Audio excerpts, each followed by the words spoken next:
Okay, good evening. A very good evening to you. Welcome to the LSE, if you're not normally here. Good to see if you are. I'm Tony Travers from the Institute of Public Affairs and the Government Department here at the LSE.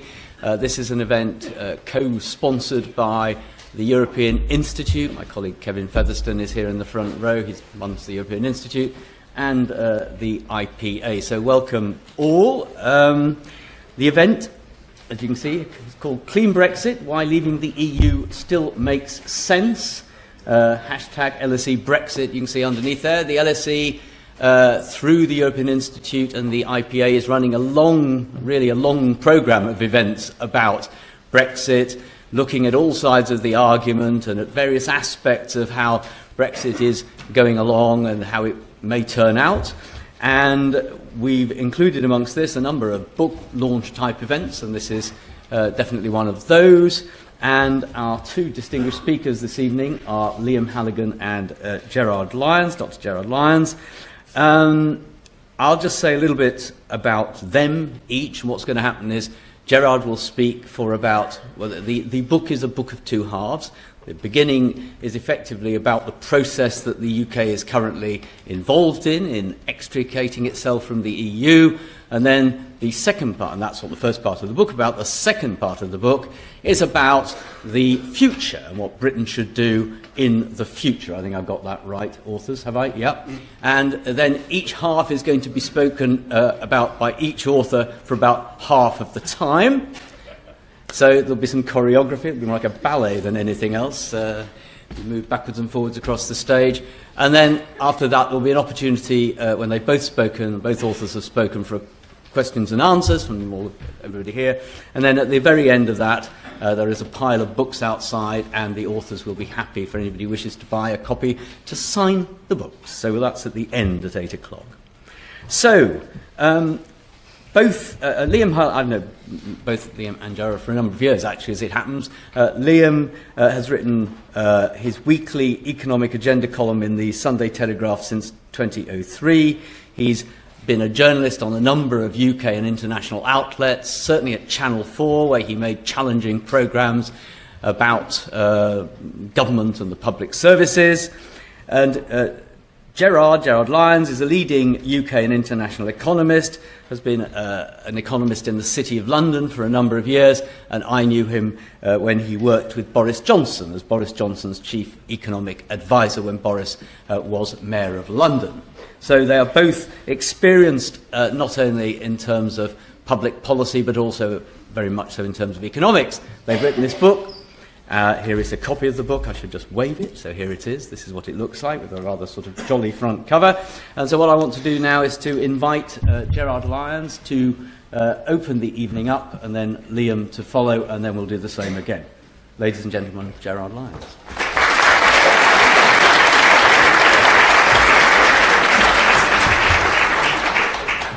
Well, thank you for that kind introduction.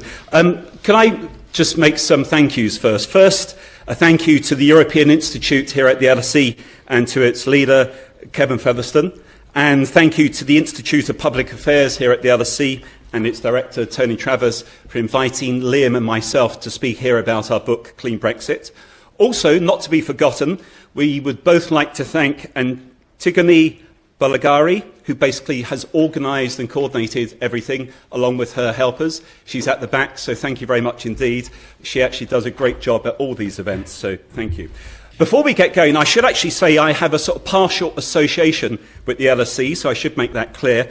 I'm on the board, or the advisory board, of the Grantham Institute on Climate Change and the Environment here at the LSE, which is jointly based here at the LSE and at Imperial. In fact, I would argue it's the leading think tank on climate change and environment in the world, or maybe one of the leading ones. So if you are a believer in climate change, as I am, then I would encourage you, if you haven't already, to read their research. And if you don't believe in climate change, then you should definitely read their research. But that's my association with the LSE, and I'm delighted to be involved with them. As Tony has mentioned, there are two parts to the book. So what will happen is I'll speak about part of the first half, then Liam will speak about the other part of the first half. and then we'll come back and we'll speak about the second half. I said to Tony before, it's not going to be like an Arsenal-Chelsea game of two halves. It's more like a Fulham-Man United game of two halves. Lots of goals, unfortunately, probably not always going in at both ends. But there you go. So hopefully it'll be exciting for you. How to make a success of Brexit. The book is aimed at people who are Remainers or Leavers. And it's about how Britain should actually seize the opportunity. I would actually argue that Brexit is one of the best things that could have ever happened to the UK economy. And indeed, the younger you are, the more optimistic you should be. Because leaving the EU is not easy. Being in something for over 40 years, where it's almost become institutionalised, makes it difficult. The benefits will become clearer the further ahead we project. But to make a success of Brexit, the UK really needs to get three things right. It needs to get its domestic economy in shape, and we'll come to that in the second half of our talk this evening. But also, it needs to get its relationship with the rest of the world outside of the EU on the right footing. And quite importantly as well, it naturally needs to have a good future relationship, economically, politically, culturally, in all shapes and forms with the EU itself. So the domestic agenda, the global agenda, and also in some respects the regional agenda in terms of the regions being the EU and the UK. Let me focus on some issues that I would like to stress in terms of where we are. It's important to understand that the European Union is primarily a political project. It's only really here in the United Kingdom that we tend to view it through an economic and financial lens. Indeed, I would argue that if you go to 27 of the other EU countries, it's largely a political mandate. And the EU founders, and indeed some of the current people in Brussels, have not hidden from saying that. They want a United States of Europe. Hence, sovereignty is a key part of why the UK needs to leave. And it's about basically ensuring that we position ourselves to empower Parliament and in turn the British people. But not only is the EU primarily a political project, it's also built on very shaky foundations. It's built on the euro. And the euro is probably the worst economic idea ever thought up by anyone, anywhere, at any time. The euro simply does not work. It basically ties together economies within the EU, Greece, Portugal, Spain, with northern European economies. So not only is the EU a political project, it's built on shaky foundations, and the only real way for the euro to survive is not just transfer payments, it's all from the north to the south of Europe, it's effectively for it to fast speed towards a political union. The cyclical recovery that's underway within the Eurozone at the moment is welcome, given the high rates of unemployment, particularly youth unemployment across many parts of the EU, and it's something that we anticipated and we hope will continue. Now, people vote for all sorts of reasons. During the referendum campaign and since, it appears that it was a combination of three key factors in particular: sovereignty, migration, and the economy. Now, sovereignty is about returning power and effectively lawmaking to Westminster, making our politicians accountable to the British people. Now, there is a tendency, I think, to view this as a sort of Conservative versus Labour idea. When I was younger, it was very much the Labour Party who was arguing the sovereignty case.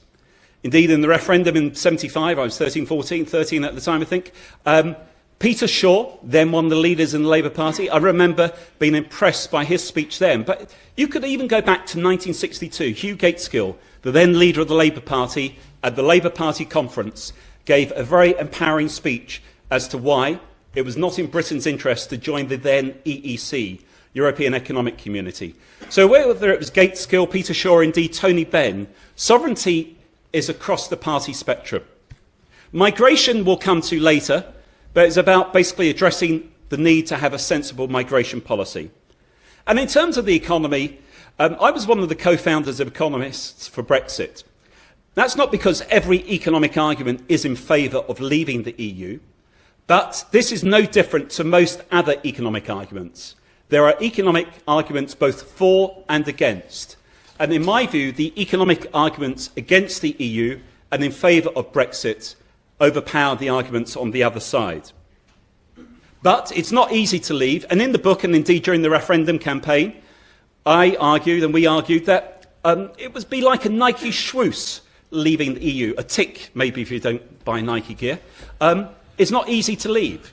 Any economy is driven by a combination of economics, or economic fundamentals, policy and confidence. Confidence is one of the most difficult things to predict. And as we've seen over the last year, the economy has been slightly softer maybe than it might otherwise have been. But let's just be no mistake, it's been far stronger than Project Fear would have anticipated or led you to believe. And one of the strange things to me was, particularly for an economist in the room, is how the economics profession seemed to gang up so much on one side of this debate. Because, as I touched on, there are arguments on both sides. But Project Fear basically suggested that within a year of leaving, within a year of the vote, never mind within a year of leaving, within a year of a vote to leave, unemployment would rise and 500,000 jobs would be lost. In fact, during the referendum campaign, when I went across the country, it was the biggest single factor mentioned by many people as to why, even though they wanted to vote leave, they would not vote leave. It did resonate across parts of the country. Otherwise, in my personal opinion, the vote to leave would have been higher. But what did we see? We saw employment didn't fall. It rose by over 250,000. The challenge that the referendum campaign highlighted for economics, and it wasn't the first time, the financial crisis was another, is that economics too often is driven by groupthink and a status quo bias. The status quo bias is because there's always a cost to change, and we as economists tend to always put a high cost on the cost of changing. But also at the same time, I think the economists need to come clean about the underlying fundamental problems underlying the euro. And also gravity models themselves have come into much criticism. Some people use these to justify staying in the single market and the EU. Ryan Bourne, a very good economist, has described them as backward-looking, and many are simply not well suited to analyse long-term regime changes. Open Europe, a sort of pro-reform with the EU think tank, basically redid the gravity models based on future projections of economic growth. That would show that trade to Germany under the models would rise by 14% by 2020. To India, they would almost double. It underplays enhanced trade with emerging economies. And indeed, that was one of the key issues in our mind, the need for the UK to really start thinking globally. The EU is important, but its importance for the world economy is shrinking. The current EU 28, as a group, back in 1980, would have been 34.1% of the world economy. Now they are 21.3% of the world economy, and after we leave, the EU 27 will be less than 1/5 of the world economy. Important, but declining importance. We don't undermine its importance. We should recognise that other parts of the world are becoming more important. In addition to that, in terms of our export markets, at the beginning of this century, our exports to the EU were 61% of our exports. Now they're 44%. Admittedly, these can change from year to year, but the trend is clearly downwards. So we need to have a perception of the EU, and as I say, it's not that it's not important, is that other parts of the world are becoming more important. The UK, in our view, for a clean Brexit, needs to be outside the single market and outside the customs union. The single market used to be called the internal market. Then overnight it got renamed single market. Maybe that gave it a perception of more importance. No one would expect Britain to be in, let's say, America's internal market, if they called it that, or indeed China's internal market. Now 8%, yes, that's right, 8% of UK companies sell directly into the EU's single market. 92% do not. Those 8% account for 12% of the economy. So they're the big firms, the big banks. They dominate the airwaves, they dominate the debate. The single market is important for them, but it's not important for all the UK economy. We are bound, though, by all its rules and regulations. It's not that British firms are against specific regulations, really. It's more they're against the whole swathe, the size, the scale of the regulations. You can still be outside the single market and have access to it, just as Chinese firms do, Indian firms do, American firms. Just as importantly, being outside the single market allows the UK to return lawmaking to Westminster, empowering the British people. Being outside the single market allows us to not abide by the free movement of people and to have our own sensible migration policy. Any sensible economy in the world needs a migration policy. A migration policy does not mean no migration.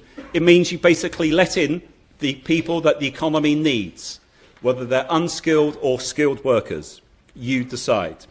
And also, as the Labour Party has focused on, but again, this hasn't really dominated in the debate, being outside the single market could potentially really increase our tax raising ability, because many companies take advantage of the right or freedom of establishment, which allows them to base themselves in low-tax countries, Netherlands, Luxembourg, but for the UK it's particularly Ireland, have subsidiaries in the UK where the revenues they book in the UK just cover their costs and the profits go back to Ireland. They would then be forced to establish themselves in the UK. Very difficult to quantify, but is another factor. To conclude my part of this evening's first part, we also need to be outside the customs union.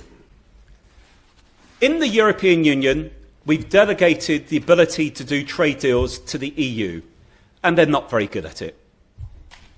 Just as the services sector dominates the UK economy, and it doesn't really dominate other economies within the EU, and the services sector doesn't really work properly within the single market in terms of free movement of services, likewise, when it comes to the customs union, UK demands to put services in trade deals tend to be low down the list. Our demands are just one of 28. Several much smaller economies than Britain, with far less commercial and diplomatic influence, have signed a range of free trade agreements that basically dwarf those signed by the European Union. Chile, not a big economy, has signed trade deals with countries whose total size is $58.3 trillion. South Korea, likewise, signed trade deals with economies whose total size is $41 trillion. Singapore, $39 trillion. Switzerland has done trade deals with countries of $40 trillion. The EU has done trade deals with countries the total size of $7.7 trillion, many of them former French colonies. Admittedly, you could add the single market itself is a big single market, and that will boost that figure, but it's still dwarfed by what goes on elsewhere. Also, tariffs. The EU is one of the most protectionist groups in the world. Let me repeat that. The EU is one of the most protectionist groups in the world. Tariffs are high. The three items that really receive the highest tariffs coming into the UK are food, clothing and footwear, disproportionately large in the incomes or the expenditure of poorer people in the UK. Effectively, to simplify it, the customs union, the tariff wall, it was there to protect French farmers and German car makers. Hence, the tariffs are high around food. Pat Minford at Cardiff estimates that food prices would be 19% lower if we could cut tariffs to zero on food. But of course, whether you cut tariffs is up to us to decide. But also, autos are high, 9.6%, which is why the auto sector is agitated by what could happen.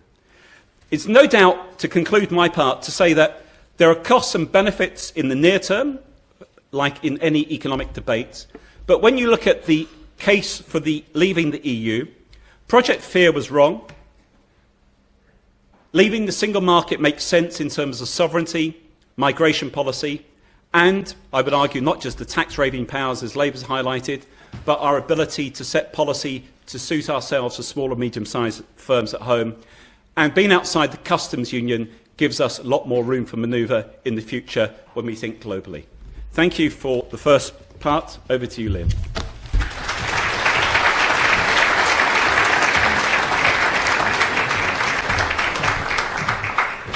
Thank you, Jerry. I just want to apologise for being on my various gizmos. It's the reality of my job. I wrote a newspaper column. I got a call 20 minutes before I get on stage. I have to rewrite the newspaper column. So, actually, as I'm talking to you, I'm rewriting it in my head. I'm Liam Halligan. It's a great honour to be here. I'm an economist. So I don't know what I'm talking about, but I'm going to make you feel as if that's your fault. I've always wanted to crack that joke at the LSE. I have very fond memories of the LSE. My degrees are from other places, a place with spires and a place near where Shakespeare was born. But I am associated with the LSE. I was very honoured to work closely with Richard Lyons for a number of years at the Centre for Economic Performance, between my MPhil and going off and doing other things. Many good memories of that time. Students who are at the LSE, you're at a fantastic place. Many congratulations. Make the most of it. Work hard, but not too hard.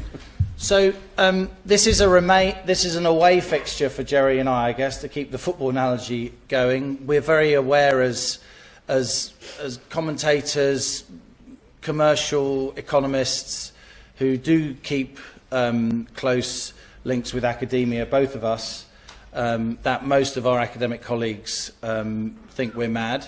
That's fine. They thought we were mad when we said that Britain shouldn't join the euro. They thought we were mad when we said that the ERM wasn't sustainable. We don't mind being mad. I'd rather be mad than wrong, frankly. I'm going to talk briefly about, to finish the first half, so Jerry's talked about what kind of Brexit we want, a clean Brexit, and I'm going to talk a little bit about the negotiation process, and then Jerry's going to talk a bit more, as he said, about his post-Brexit views on the domestic economy and the city and so on, and I'll talk a bit more about some other post-Brexit stuff. So I think the government's made some quite serious mistakes in this negotiation, and the book makes that clear. The government should have immediately, a number of weeks after the referendum, have said unilaterally, we guarantee the citizens' rights of the 3.1 EU nationals in this country now, no questions asked. We are not going to make this a part of the negotiation. The end. The government should have done that. The world was watching Britain. Britain is a very tolerant place. Gerard and I know that. We both come from immigrant stock ourselves. My father came over here from the west of Ireland when there was genuine prejudice, but he was allowed to make his way and thrive and raise a family. I'm a proud Londoner, one of the most diverse cities in the world. And there were many people, not least in the EU, and some in the UK, that wanted to suggest that the UK had lost its tolerance because it had voted Brexit. The UK hadn't lost its tolerance because it voted Brexit. It isn't an insular point of view to want to do more trade with the 85% of the world economy that will be outside the EU after we've left, the fast-growing part of the economy, the part of the world economy where demography is most poised for growth. And it isn't an insular point of view at all to want humane, moderate controls on immigration that pretty much every other advanced economy in the world has outside of the European Union, and that we had until not so many years ago. So I think it was wrong for Theresa May to refuse to unilaterally guarantee citizens' rights for the 3.1. There were voices in the dark, voices in Whitehall that said, oh, that would be very silly, Prime Minister, because what about the 1.1 million Brits who are in the EU? Well, the rights of the 1.1 million Brits in the EU are anyway guaranteed under the Vienna Treaty, as are the rights of the 3.1. A lot of this is a sort of international parlour game, a diplomatic spat that has many, many people very, very worried. But in the end, I think it will be fine, and Britain should have made that initial unilateral move in order to set the right tone, a big, bold gesture at the beginning of the negotiation to let everybody know, not least the people in the UK who'd voted for Remain, many of whom are upset, were upset, are still upset about the outcome. I know I live with several people who are in that category. I think a lot of people's stomachs would have been settled a little bit had we done that, rather than having months and months of doubt that really upset lots of people. And it upset me. And Gerard and I consistently, individually and together, campaigned for those rights to be unilaterally guaranteed, both externally and inside government. So that's one thing. Second thing, on the divorce bill, well, legally, the UK doesn't actually owe the EU anything, but we've always said that the UK should certainly pay any money that it's committed to during any transition period. And a paper that Gerard and I wrote a year ago now, over a year ago, before the Lancaster House speech, it's the anniversary today of the Lancaster House speech, when Theresa May first outlined that she wanted to leave the single market and the customs union. We advocated a transition period in December 2016 in a paper that we wrote for a Westminster think tank. It seems that we're grappling towards a situation where the money that we would anyway pay and we're anyway committed to into the financial framework, the EU's financial framework that ends in 2020, coincides roughly with the end of a 18-month to 2-year transition period. So we should certainly pay that. I think that's completely reasonable. I also think the UK should be happy to pay if it wants to stay involved with certain EU programmes that other non-EU members are members of, like Erasmus, here for an academic audience, Israel, Switzerland, various non-EU companies are in that. We might end up paying if we're in some kind of European open skies thing. Again, there are many countries that are outside the single market, outside the EU, that are part of that, so don't say that we can't join it, particularly when we've got Europe's major airport, and I think number 5 major airport as well, with many foreign flag carriers having a huge fleet here. So I do think we should pay something. I think the EU's been Brussels have been very canny to try and get that agreement up front. And I think we've almost negotiated each other to a standstill on that.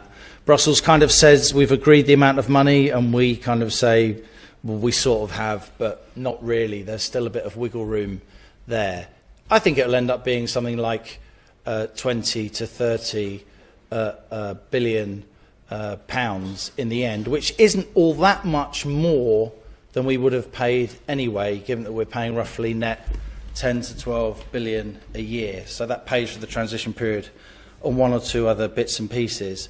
And that number has to be compared when people try and make mischief. You said it wouldn't cost anything. That number has to be compared with 10 to 12 billion euros every year, forever into the future.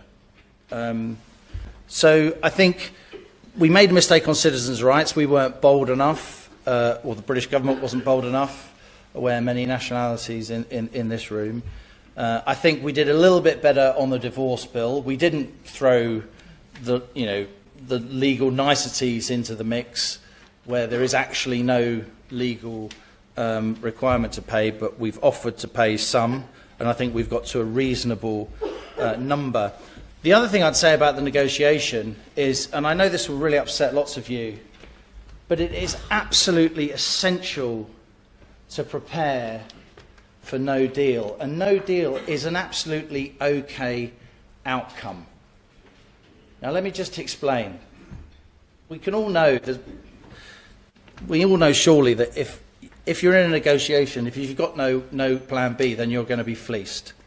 And it's absolutely essential that we are ready to trade with the European Union under WTO rules. Now, you will hear on various media outlets and read in various papers that aren't necessarily printed on white newsprint that that's a disaster, that that's terrible, that we're crashing out and all the rest of it.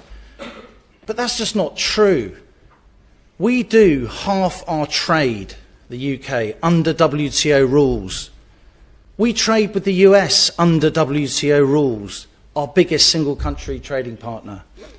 We trade with China under WTO rules. China trades with the US under WTO rules. China trades with the EU under WTO rules. The EU trades with the US under WTO rules. The three biggest trading entities in the world, it's under WTO rules. They work. Yes, of course, a free trade agreement is better. Either a bilateral or a plurilateral free trade agreement, it's better. But WTO rules are fine. And we need to prepare for WTO rules, not least because I actually don't think we'll get a deal. I don't think the politicians understand how complex free trade agreements are, even when you're starting at a situation where there is absolute alignment, as there is between the UK and the EU by definition.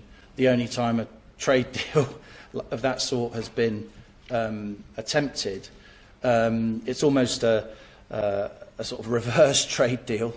But it may be through political spite, incompetence, misinformation, miscommunication, or just, political chest beating and machismo. We don't actually get to do a free trade deal with the EU in time, either for March 2019 or even for the end of the transition period. And then it's got to be ratified, of course, by 27 governments and the sub-regional parliaments as well. And we've seen in the process of CETA, the Canadian Free Trade Agreement, how some of those can get very, very stroppy in order to practice pork barrel politics and extract a pound of flesh. So it's absolutely vital that we prepare for no deal. No deal doesn't mean just walking away. Yes, of course, there's many trade specialists in the room tutting. Of course, you need the mutual recognition agreements and so on. But if the EU doesn't extend those to us as it extends to every other country, I mean, that's just trade discrimination, and that's illegal. That's illegal. And then we get back to the sort of commercial interests in the EU. Do we really believe that German car makers and Italian furniture makers and French food producers, with all their extremely perishable products that they sell in the UK, aren't going to push for those mutual recognition agreements and those customs clearances and all the rest of it? And guess what? If people in this room don't actually know that this number, it is pretty salutary when you hear scare stories about endless traffic jams in Dover. I think it's 0.3%, a third of 1% of goods that are actually physically inspected. So I think no deal will be completely fine. Gerard and I don't want no deal. We want a deal. We want a free trade agreement. We've spent a lot of our time arguing how intersectoral agreements can be done. But I think it's completely reckless not to prepare for no deal, both in a strategic sense. You have to go into a negotiation prepared to do no deal and for it not to be a disaster, and it isn't a disaster. But you also have to prepare for no deal because that may be the political reality. And just a few weeks ago, I went to talk to an old friend of mine who happens to be the head of the WTO. I've interviewed each of the last 5 heads of the WTO, the only journalist to have done so, given my long-standing interest in trade. And he described no deal in an interview that's quoted in the House of Lords yesterday as no trading under WTO rules between the EU and the UK. It will be fine. A free trade agreement will be better, but WTO rules is perfectly manageable. Thank you.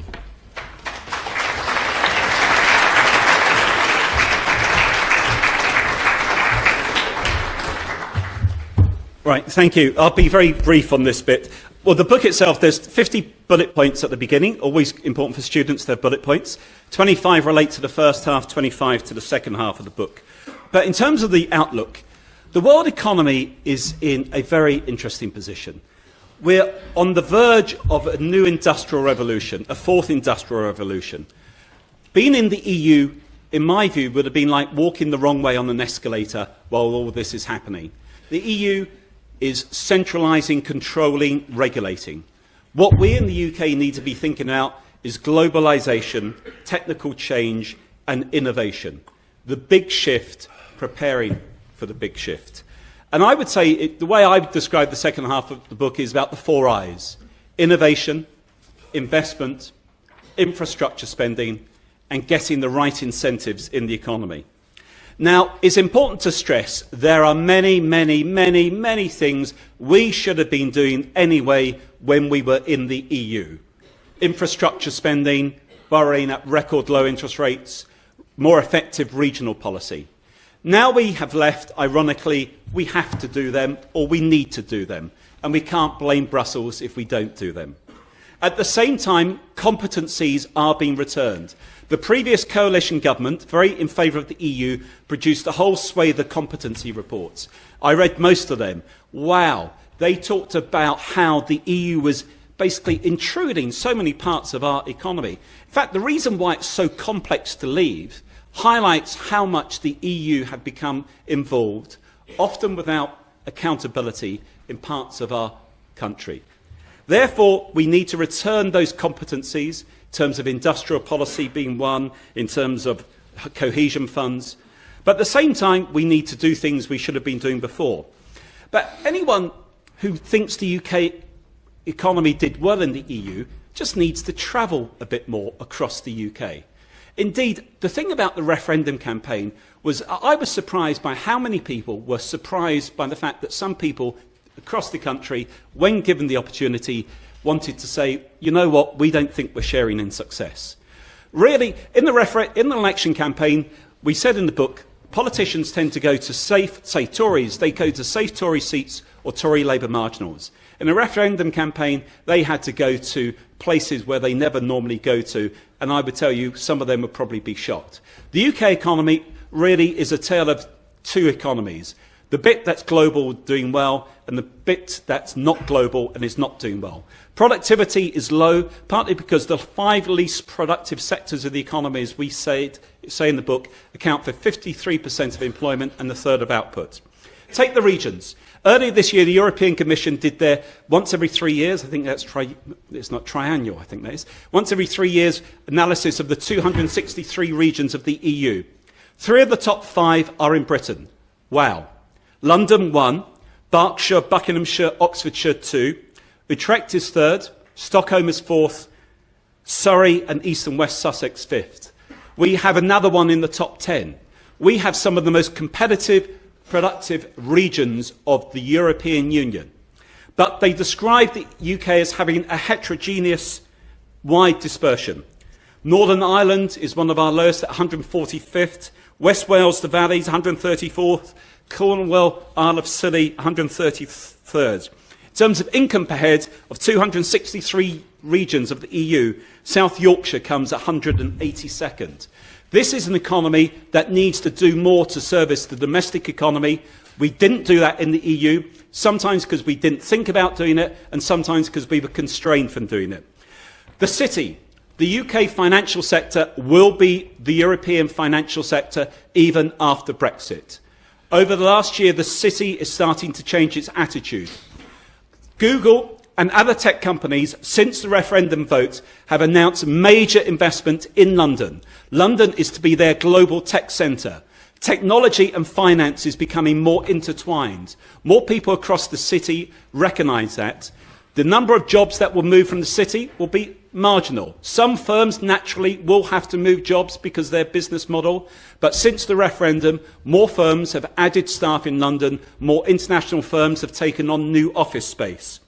Really, the financial sector really in London does well. We have niche financial sectors across the EU. Some of them will do well, but collectively it's about competing with New York, Singapore and Hong Kong. Workers' rights. We call it a clean Brexit to leave the single market and customs union. A hard Brexit, in my mind, would be a race to the bottom. We don't think there will be a race to the bottom. We're not advocating the race to the bottom. And with power making and law making being returned to Westminster, I don't think British voters will vote for a race to the bottom. It's often overlooked that the UK has been at the forefront of pushing workers' rights within the European Union. Take holiday pay. Average holiday pay is 5.6 weeks in the UK. Across the EU, it's 4 weeks. Minimum wage.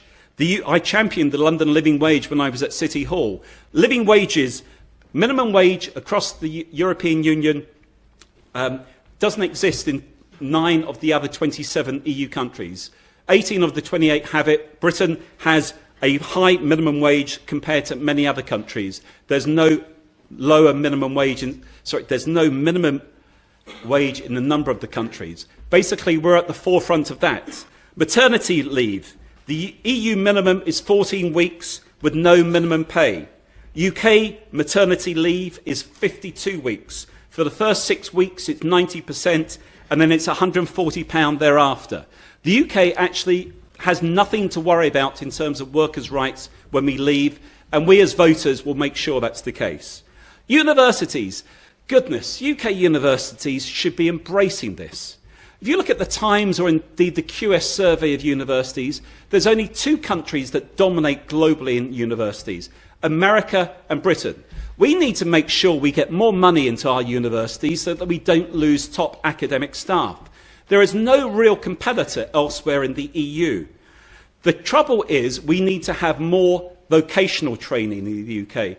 My joke is always that everyone says there needs to be more vocational training, but they always think it should be someone else's child that does it.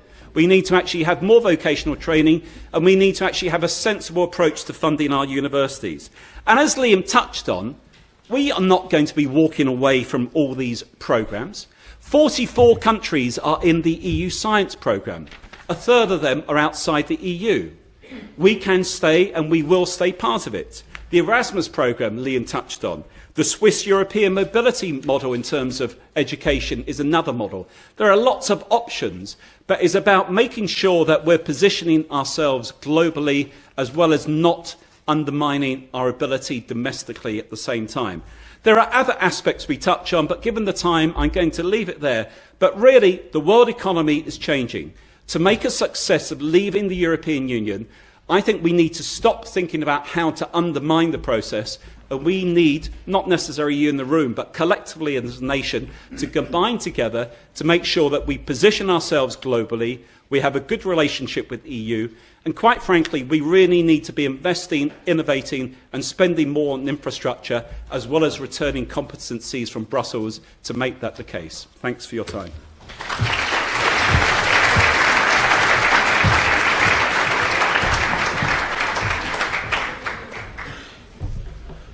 Thanks again, Jerry. So, a few little things from me about the post-Brexit economy. We have separate chapters in the book on the immigration model, which we think should be used. We have a separate chapter in the book on housing, a separate chapter on Ireland. Just as a preamble to this, my final section, Jerry and I totally admit that there are many things that we should be doing, even when we're in the EU, that we haven't been doing. What I would say, though, is, if you hang around Whitehall a lot and around politicians as we do, it's just astonishing how much of our kind of political and diplomatic energy is focused on the EU. And that may have made sense when trade was all about trading with your neighbours. But there's a fantastic McKinsey study, which we cite in Clean Brexit, which proves that the majority of trade in the world, in fact it's 2/3 of trade in the world, is actually intangible. Distance doesn't matter. It's squirted down fibre optic communication lines. And it's that kind of trade that Britain in particular excels in amongst all the big European economies. This country is a financial services superpower. It's a services superpower. And to think that you have to be close to countries to trade with them, and you must put all your effort into trading with countries that are your neighbours, is just ridiculous. And if being in the single market and the customs union is so good, how come our trade with those countries, our exports, have gone from 60% to only 40% of our exports now, if you include the Rotterdam effect, which I'm sure all of you know about. So I will talk just briefly about migration. We believe very much, well, we both think that the 5-digit target is silly and is a distraction. We both believe strongly, though, that immigration numbers net that went from 50,000 in the first year of Tony Blair in '97 to 352,000 a sevenfold increase in 2015-16. That was really fast, and people in this room, us up on this stage, we all benefit from that. We're generally at the wealthier end of society, but there has been compression on low income wages. A lot of the studies you hear cited on Newsnight talk about average wages. People don't live in an average world, they live in their world. And in many parts of the UK, there has been compression on low income wages, unfortunately. And it's unanswerably true that there's been a lot more pressure on public services, and the public services that poorer people disproportionately benefit from and rely on, particularly social housing and the NHS. So we want an immigration system which doesn't preclude all unskilled labour at all. We want a kind of monetary policy committee of immigration, if you like, where you have different stakeholders in the economy coming together and coming up with an estimate each year, and that estimate driving the number of visas that are permissible, and then companies can bid for the visas and so on. There are many, many ways that you can do it. We explore in some detail a system of regional immigration controls that has been pioneered both in Canada and Australia, a model the City of London has been looking at too. So there are many ways you can skin this particular cat. The important thing, ladies and gentlemen, is that the world is moving from 7 to 10 billion people in short order. We can't just pretend that immigration isn't an issue. And I'm afraid for the last 10 years in this country, to discuss immigration has been almost off limits. That's ridiculous. This is a key part of our society, the things that people think about, and we have to discuss it in a sensible way.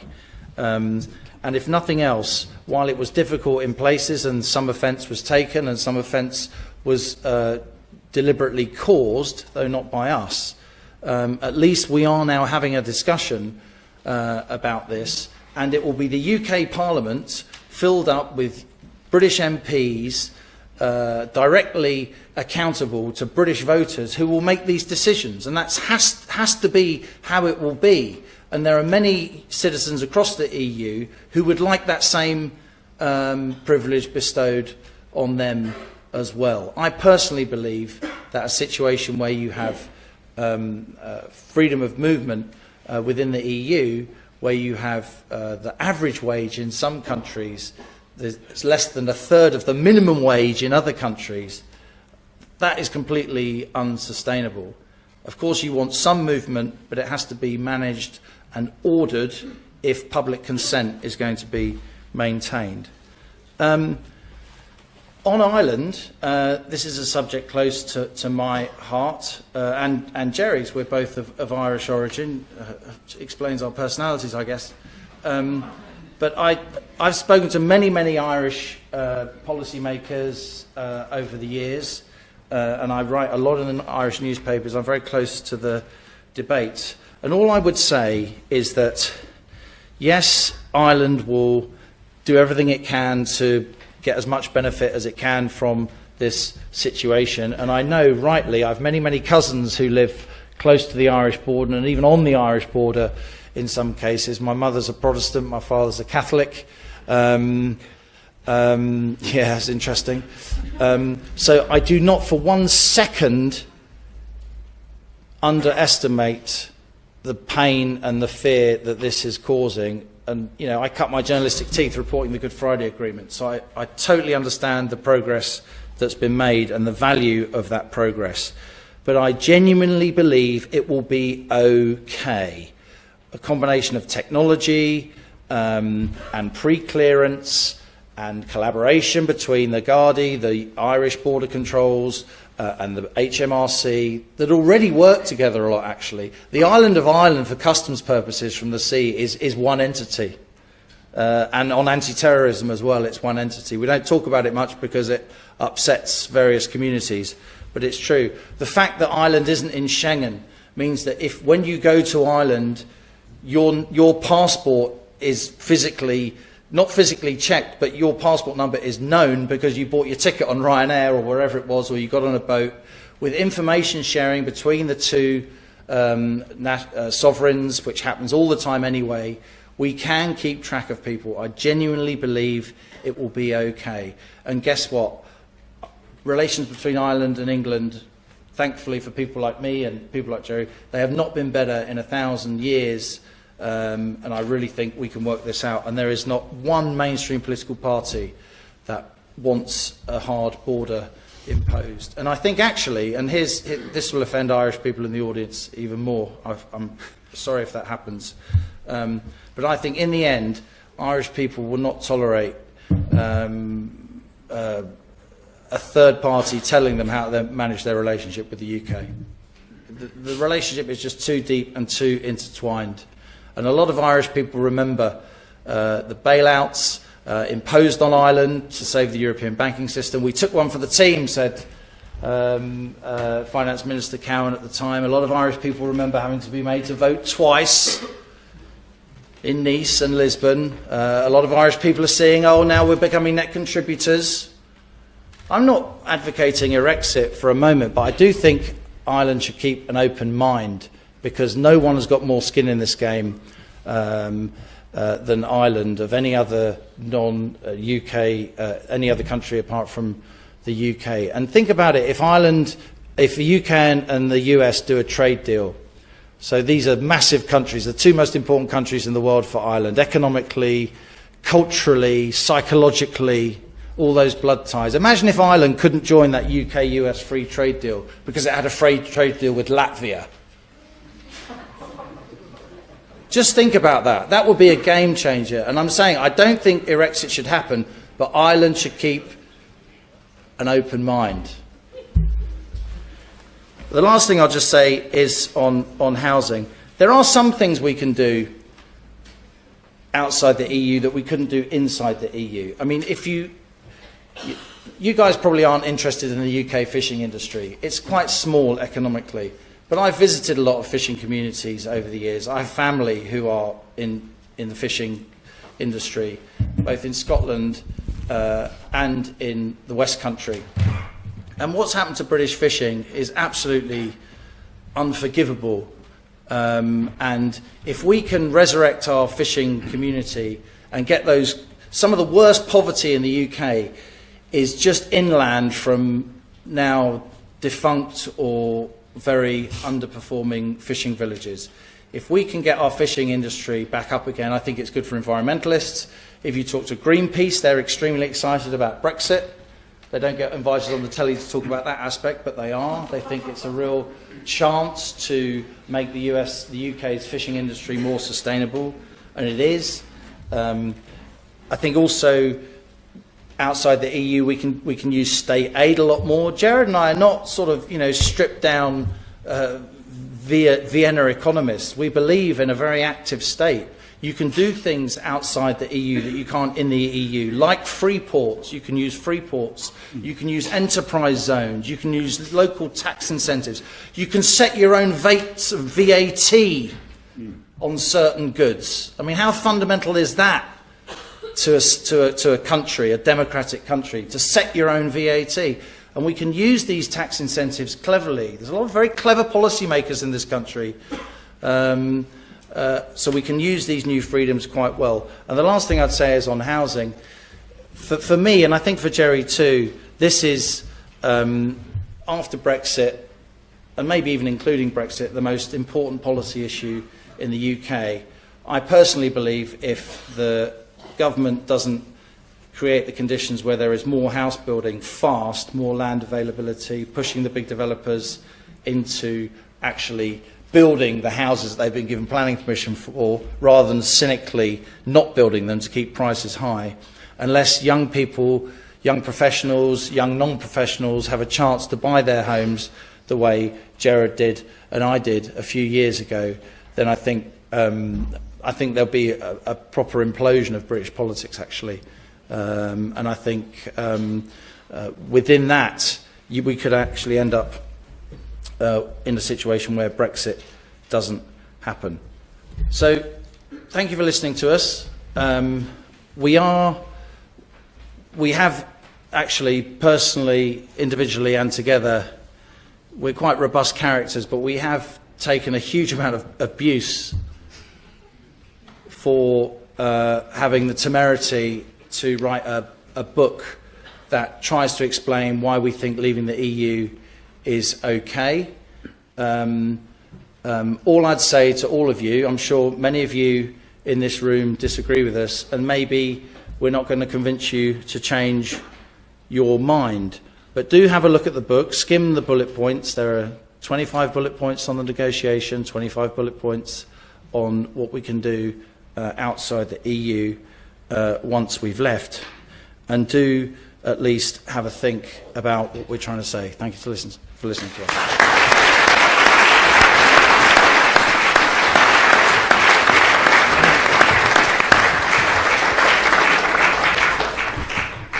Okay, now I just want to start with one question to you both. I mean, what you've put forward here, I think it's fair to say, is a liberal, lowercase l, liberal view about how Brexit should turn out. You've got a particular view. There are other views about Brexit out there, but this is a particular one about how the UK should leave the European Union. So the question I want to put to you is, you are investing a great deal of faith in the UK government and the government machine to deliver this particular new world. So just take 2 or 3 examples that you mention in the book, where I would have thought by now the government could have come up with some kind of policy. So let's take 2 or 3. Migration, skills, the endless problem of skills. We're going to need lots of new skills for the existing British workforce to pick up some of the jobs which are no longer being done either by people who are no longer coming as migrants, or for the new jobs which you point to in the book as coming online very soon because of broader changes in the global economy.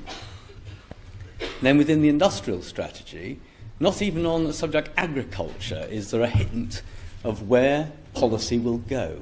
Not in detail. We've had 18 months now since the Brexit vote, and there is amazingly little detail. So I suppose the question I want to put to you really is, do you think that the government is up to delivering the picture of the future that you have outlined in this book? Okay. Yeah, well, we're not both going to answer every question, but given the nature of the question, we probably would both want to answer it. I think it's important to stress that we shouldn't expect this particular government to take and seize every opportunity. This is about empowering not just this government, but future UK governments. Remember, in most countries, MPs are called lawmakers. Bloomberg says lawmakers when they refer to MPs in other countries. But strictly speaking, you can't call our MPs lawmakers because laws are effectively made in Brussels. As Lord Denning, Master of the Rolls, said when we entered, basically European Union law supersedes UK law. So we shouldn't expect just this government. It's about this and future governments. But there are lots of aspects. We are where we are. Maybe my disappointment would be that when historians look back, hopefully they will decide that we did have the right Prime Minister in place at the time, but I'm not sure that they will. So I would have done things differently. But take training, migration.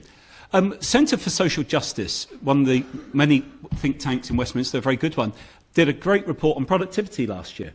And effectively what they found was a key factor contributing to low productivity in the UK was the fact that many big companies have underinvested in training, upskilling their staff in the last 20 years, effectively because they've been able to take staff from the whole of Western Europe.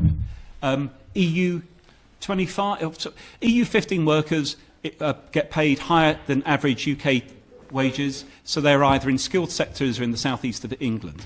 A8 workers in the UK from the Eastern European countries, they get paid lower than average UK wages because they're probably outside the southeast. But many of them have the vocational skills because that was a legacy of the Eastern Bloc. So they've got skill sets that we need. So skills and training are not things that we can address overnight. But it's not just a liberal agenda. There is an interventionist agenda as well. We argue in the book that we should, and Labour Party manifesto this year or last year, whenever it was, £250 billion in infrastructure spending. We should be doing that. So it's about investing in a domestic policy, having a sensible migration policy, but it's also about being able to set the regulations and the taxes. But in answer to your question, we can't do it all overnight. This is a long-term process. You can't be in something for 40 years and expect to leave it easily, and you can't expect to always seize the opportunity immediately.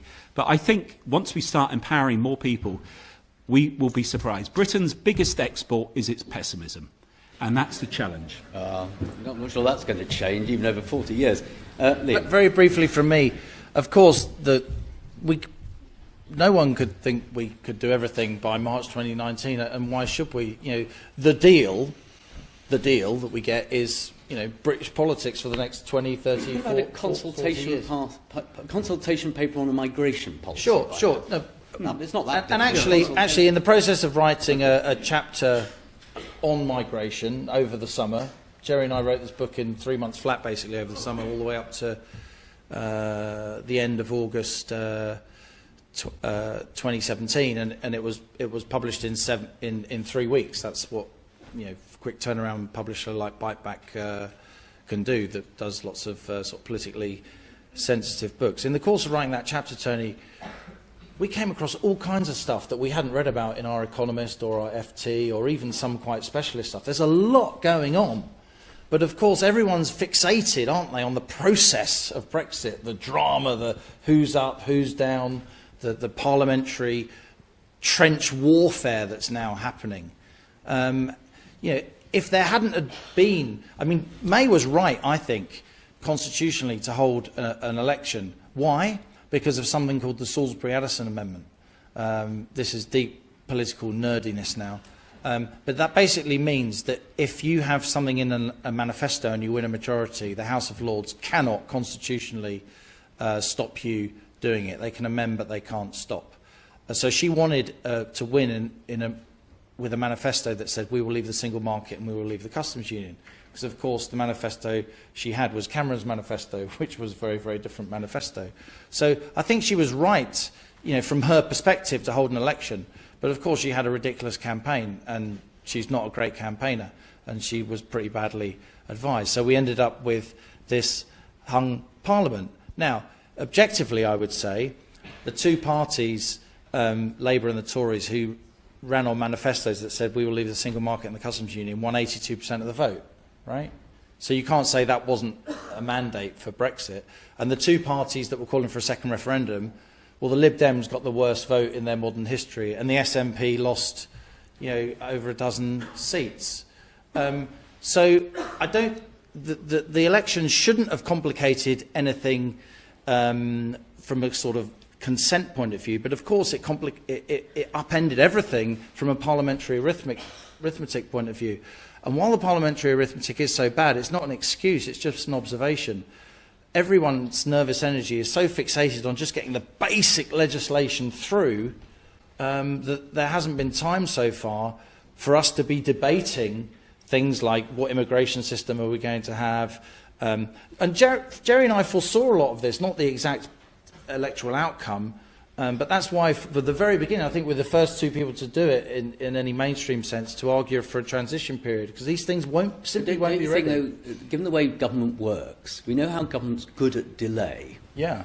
Don't you think that what you've just described is sort of describing we'll get to a non-existent cliff edge and then extend the cliff, the terminology, and then go further again into the future? I think the big problem is the same one that David Cameron had when he was Prime Minister. David Cameron tried to negotiate a deal. A week before, I'm not going to say who it was, but I was at an event in London, and on the main table, this person who was heavily involved was asked, what was the deal like? And he looked around and said, it's a crap deal. Not my words, the words he used. But then he explained how the problem had been that David Cameron had been advised by the Whitehall machine that he had to have a deal. That was in the pre-referendum day. And apparently the Prime Minister, then Cameron, wasn't happy with the deal. I think the Prime Minister now, Theresa May, is likewise being advised by Whitehall, you must have a deal. And to not have a deal is seen as a political failure. And as Liam touched on, to strengthen your negotiating position, you have to prepare for all eventualities. Hope for the best, prepare for all alternatives. Likewise, Pascal Lamy was on the debate with me in Dublin a few weeks ago. He said basically the best scenario, he said it on the record, not giving anything away, he basically said best thing to do is leave, do your deal, get the politics out of the way, and that's the best way to do it. Once you depoliticise it, and the challenge is the politics. All right, let's take some questions now. Let's see if we got any more male panel. I'd like a female speaker first, if I can have one.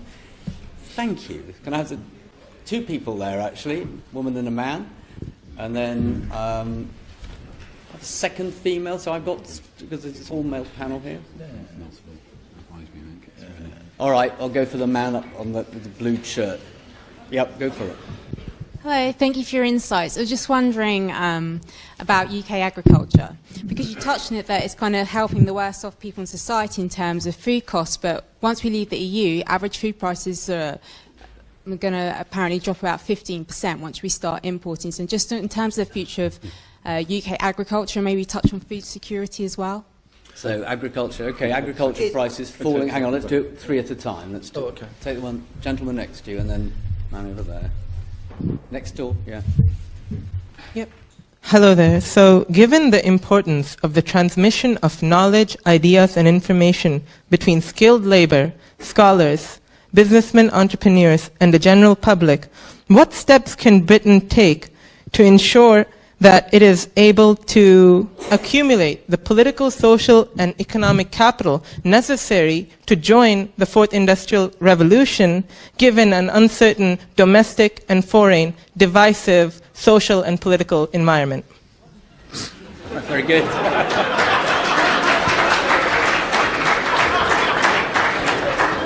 And, yeah. All right, hold on. Order. Okay, very good.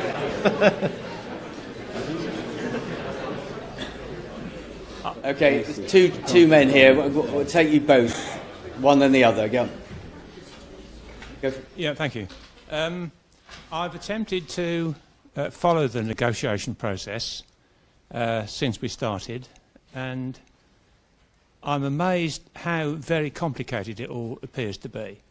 And secondly, I think it's extremely slow and painful, the actual process. We don't seem to be putting a huge amount of energy into this. I would have thought they'd been negotiating 24 hours a day instead of 2 hours a month. And the other obvious fact in all this is that the power resides with the European Union. This is not an equal negotiation. We are being dictated to.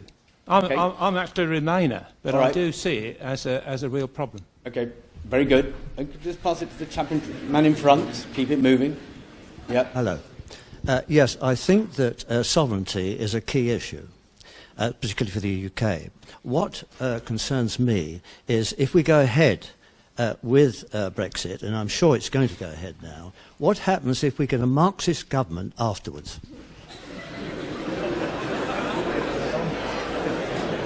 Right. Well, if I may say so.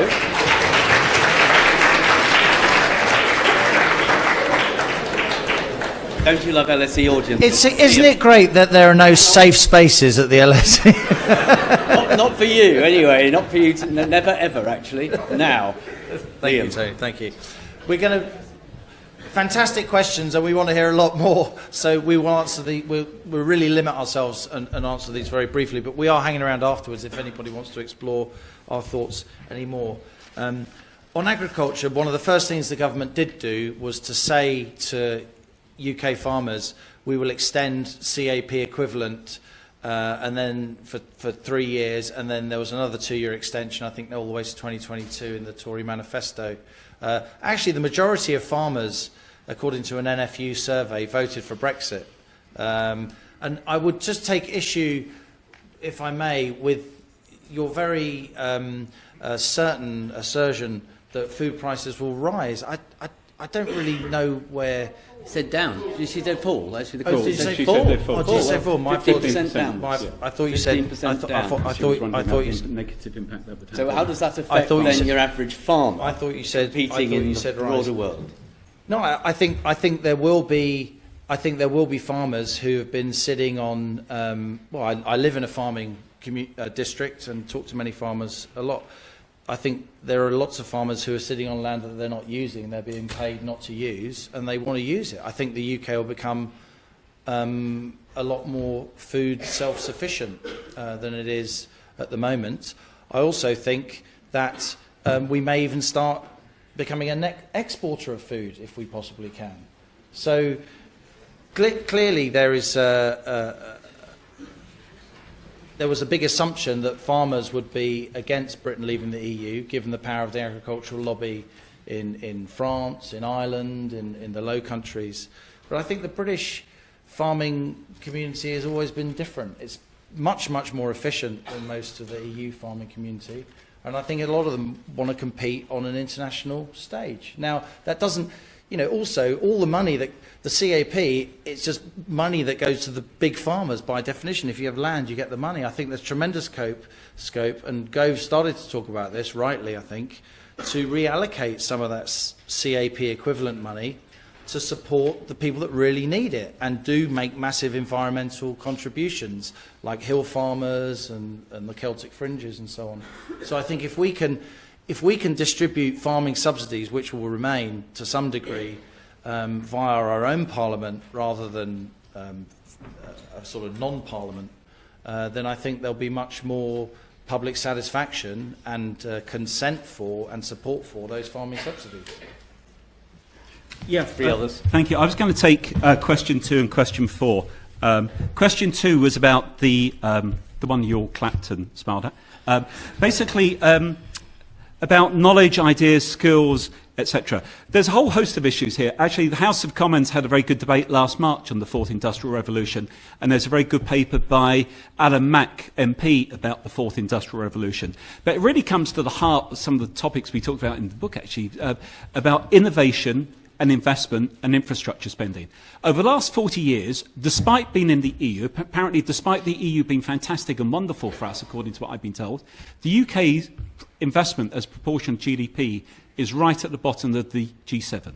We need to be investing more, we need to be innovating more. And what do? We need to have an enabling environment. It's not only about skills and training, it's about vocational training. When it comes to education, we always get hot up about the debate between public and private. We're obsessed by class, it seems to me. The big problem in education is the poor, underperforming state schools. But at universities, it's about the whole stuff about empowering the universities that are clusters across the economy. They drive the clusters across the regional economy, and more vocational training. So it's about an enabling environment geared to more investment and more innovation. And when you look at the Fourth Industrial Revolution, it's really exciting. Actually, the stuff at the Grantham Institute about the green economy is really cutting edge. But when you look at it, you've got the Fourth Industrial Revolution has robotics in Japan. It's got the green economy led by the UK. It's got stem cell research led by Oxford, Cambridge, London, but also North East America. The fact that Google, these other guys, are putting tech in London is a big plus. It does provide challenges because it means your educational skill set needs to be constantly evolving. And most of the research shows that the two skill sets you really need are to have interpersonal skills, so less time on the iPhone maybe, and tech skills, maybe more time on the iPhones. But those two extremes are important. So hopefully that answered the question. The divisiveness, I think, is the elite. The elites in this country have not moved on, have not accepted the fact that a referendum is about democracy. And you basically need to make it work. The referendum was great. I've got 3 children, 20, 24, 26 now, so they were all 2 years younger when the referendum was on. They said their friends never spoke about anything but the referendum. When it comes to elections, we all automatically go Labour, Tory, whatever. When it came to a referendum, we had to think and we had to answer the question. And I don't think there should be another referendum. I think we need to make this one work, and that's because the divisive element, I think, comes from that. In terms of the last question about Marxist government, look, I do not mind... Can I do the third one? Sorry, you do the third one. Just briefly on the negotiation. I think if you read the sort of UK business press, it does seem all doom and gloom. Everything that the EU proposes is reasonable and smart and savvy, and everything that the British government proposes is stupid and, you know, ridiculous. Yeah, we don't speak for the British government. We speak for ourselves, and objectively, we have made quite a lot of progress. There's an awful lot going on behind the scenes that doesn't necessarily get into the newspapers.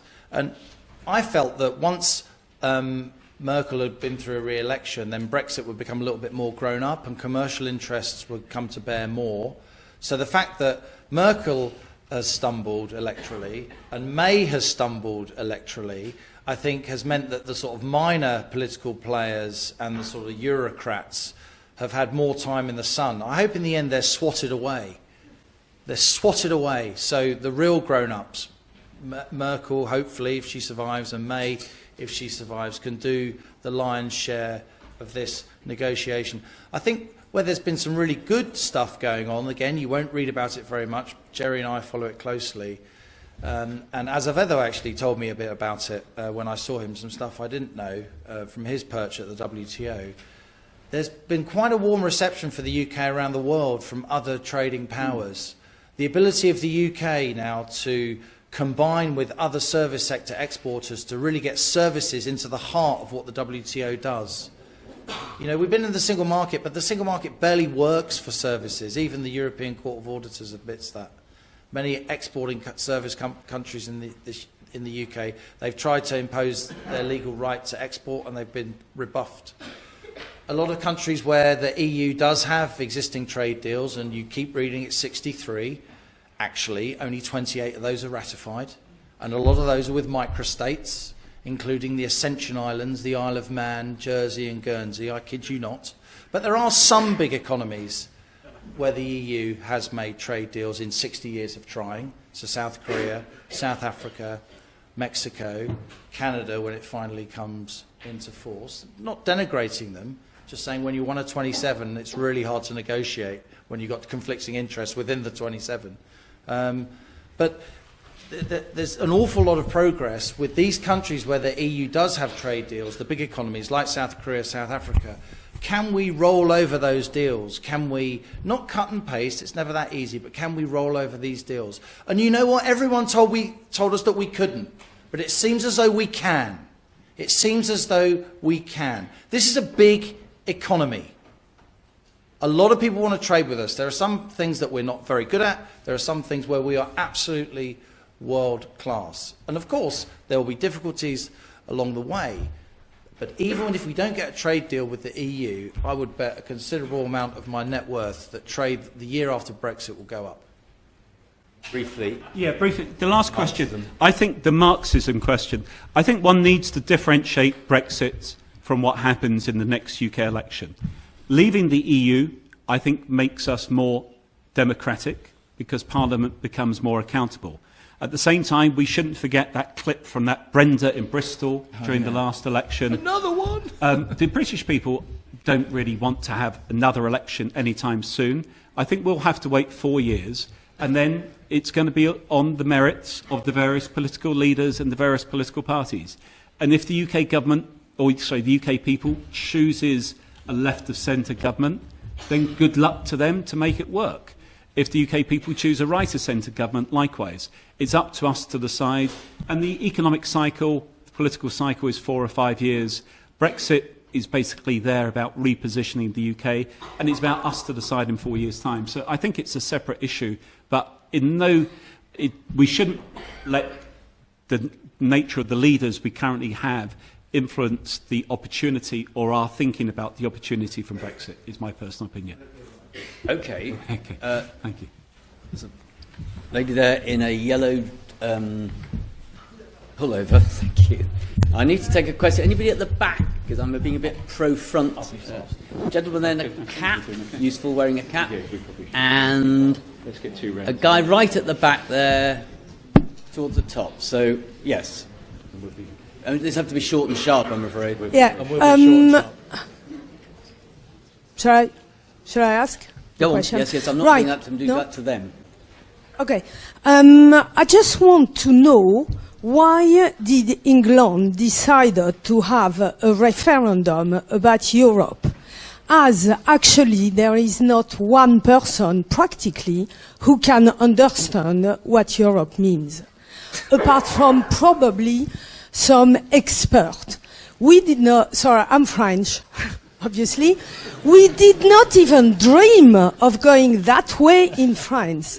And it goes back to your first intervention when you spoke about Europe as a European person being, you said that Europe is a political project. Well, I will say it is not. If you're European, not at all. You feel European not because of the politics, but you feel European because of the economic, the financial, the education system, and you feel deeply European. But it is not at all for a person, belonging to Europe as a political project. You spoke also about the euro. You have to keep it quite short. Keep it quite okay, short. well, We're running to the that's end. it. I mean, I just want to add another question. You don't speak about research. Okay. Where is research going? Okay, where is research going? Okay, and then man up there. Myself? I'll do this. Yeah. Quiet. Order. Yep, go for it. The point I'm about to raise is really fundamentally different from the issues that are prevalent to do with EU and Brexit. Everyone talks about politics and economics. But no, I hardly hear anyone talking about the effects of EU membership on our culture, on our so-called British values. I came to this country 40 years ago, and I'm sad to say the way society is today is not the beautiful country I came to. There are actually, coupled with what the other lady was saying, yes, we're all Europeans, but there are fundamental differences between UK culture and European culture. And this is because the way our societies have evolved over the centuries. UK is libertarian. In the UK, we pay attention to substance over form.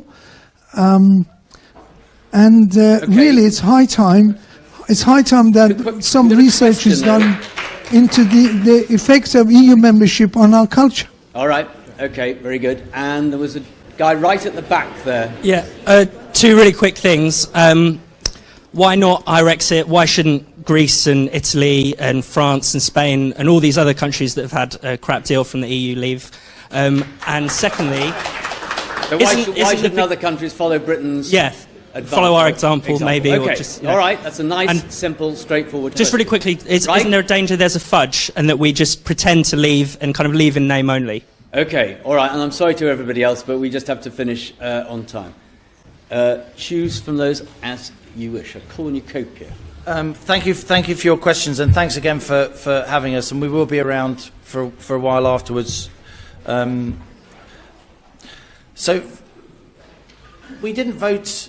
I don't think British people voted against France or Italy or anyone else. We voted against the institution that is the European Union, and there are many people across Europe, the whole of Europe, and we're part of Europe, who are far less content with the European Union than they were 10 or 20 years ago, as the European Union has become more and more centralised. It is axiomatically true that since the UK went into the single market in 73 and then voted to stay in 75, that through a succession of treaties, more power has been taken from our elected representatives and given to the Commission, which of course is unelected, and the Parliament, which of course, the Strasbourg Parliament, which can't make law, it can only endorse laws that have been given to it by the Commission. I don't think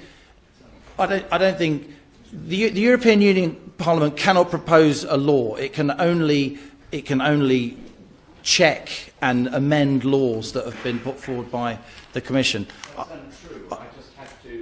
Okay. No, hold on. Let's not have no, hang on. We're not going to have... Wonderful audience though you are. We're not going to have an audience debating across the speakers. I don't think the British... if you look at the polls, one superb European Commission institution is Eurostat. I think their statistics are excellent, and Eurobarometer is fascinating reading, and I applaud the European institutions for producing Eurobarometer. Unfortunately for them, it shows that in the early 90s, average approval rates across member states for European Union membership was in the 70s and the 80s percentage points. It's now in the 25, 30, 35 range, including in France. France voted against, of course, the European Constitution, and that vote was ignored. Denmark voted against the European Constitution. That vote was ignored too. And then, of course, the European Constitution was brought back pretty much the same as the Lisbon Treaty, and everybody decided there was no referendum. So I think there is some deep, corrosive public cynicism growing. It's not something that we want to stoke. We actually think the EU's got a better chance without us, because our legal system is so different from the EU's legal system. It's from completely the other end of the telescope.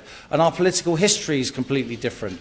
You know, we have generated our institutions solely from within, rather than having to go through all kinds of extremes and palpitations that we won't go into now.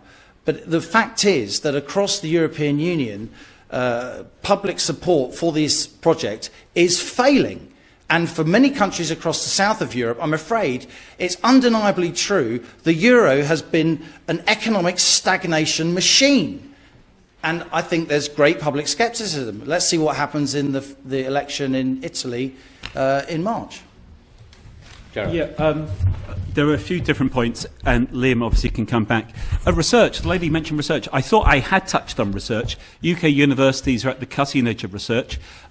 There's this perception that research is funded by the EU.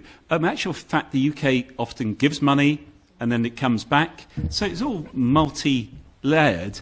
But as I touched on, we will be, if we want to, part of global research teams as well as EU research teams. You don't have to be in the EU to do that.